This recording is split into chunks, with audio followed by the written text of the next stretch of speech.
Ang lulutuin nga po natin ngayon ay ampalaya na may itlog. Una ay hiniwa natin ng kamatis. Siyempre hindi mawawala ang sibuyas.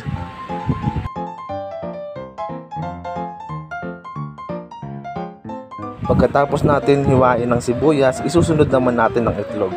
Siyempre, ampalaya na may itlog nga eh. Hindi pwede mawawala ang itlog. At mataimtim natin siyang ibabate. Bate. At pagkatapos natin magbate, isunod na rin natin ang ampalaya. Huhugasan muna natin siya bago natin siya hiwain.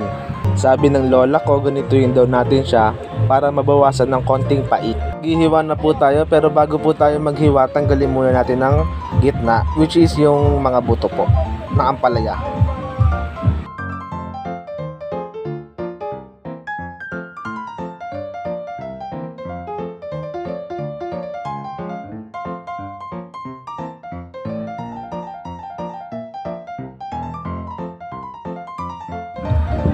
At ayun, nahiwa na po natin ang ampalaya.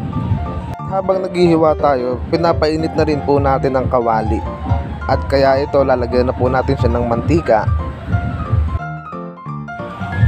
At ayun no, sisimulan na po natin maggisa. Uunahin po natin ng sibuyas.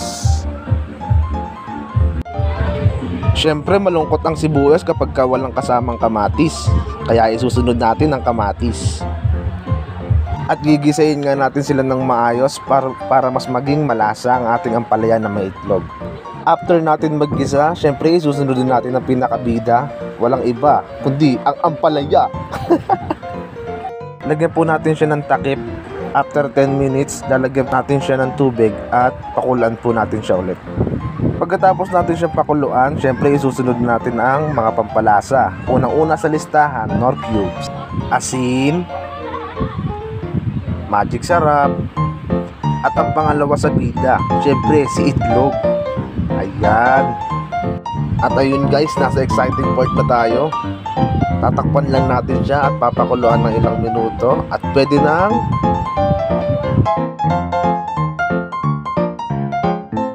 charan!